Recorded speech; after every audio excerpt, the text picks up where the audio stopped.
1989 November 15 ക്രിക്കറ്റിന്റെ ദൈവം ഇന്ത്യക്ക് വേണ്ടി ആദ്യമായി പാടണഞ്ഞ ദിവസം. ഇന്ത്യ എന്ന മഹാരാജ്യത്തെ ഒരേയൊരു ദൈവവും ഒരേയൊരു മതവുമായി ക്രിക്കറ്റ് വളർത്തിയ മനുഷ്യനെ കണ്ട് വളർന്ന ജനം ഇനിയൊരു സച്ചിൻ ഉണ്ടാകില്ലെന്ന് വിധിയെഴുതി. ദൈവം സൃഷ്ടിച്ചതൊന്നും മറ്റാരാലും തകർക്കപ്പെടില്ലെന്ന് കണക്കുകൂട്ടിയ ഒരു ജനതയ്ക്ക് മുന്നിൽ 35 വർഷങ്ങൾക്കിപ്പുറം 2023 നവംബർ 15 ഒരു 35-കാരൻ റെക്കോർഡുകൾ തകർത്തെറിഞ്ഞ നിമിഷം. ആരാലും തകർക്കപ്പെടില്ലെന്ന് കരുതിയ സച്ചിന്റെ മറ്റൊരു റെക്കോർഡ് ലോക ക്രിക്കറ്റിന്റെ ഏറ്റവും വലിയ വേദികളിലൊന്നിൽ വെച്ച് സാക്ഷാൽ കോഹ്ലിയാൽ തകർക്കപ്പെടുന്നു. അതിന് സാക്ഷിയായത് സാക്ഷാൽ ക്രിക്കറ്റ് ദൈവവും. 2023 ലോകകപ്പ് സെമിഫൈനൽ മത്സരം.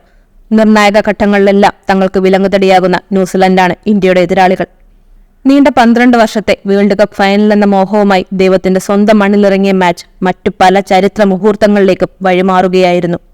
42ാമത്തെ ഓവറിലെ 4ാമത്തെ പന്ത് ലോകം മുഴുവൻ ഒരു മനുഷ്യനിലേക്ക് ചുരുങ്ങിയ നിമിഷം.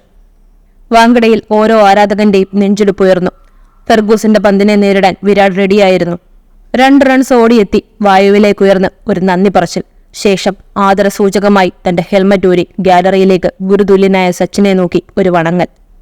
ക്രിക്കറ്റിന്റെ എല്ലാ മനോഹാരിതയും അപ്പോൾ വാങ്കഡയിൽ അണയുകയായിരുന്നു.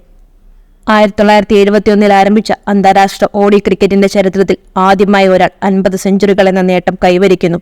അതും 49 സെഞ്ചുറികൾ നേടിയ സച്ചിന് മുന്നിൽ. 2011 വേൾഡ് കപ്പ് നേടി സച്ചിനെ തോളിലേറ്റിയ മൈതാനം, സച്ചിന്റെ വിടവാങ്ങലിന് സാക്ഷിയായ വാങ്കഡെ. അതേ മൈതാനം സച്ചിന് മുന്നിൽ വിരാട് തന്റെ 50 സെഞ്ചുറികൾ എന്ന നേട്ടം പൂർത്തീകരിക്കുന്നതിന് സാക്ഷിയാവുകയായിരുന്നു.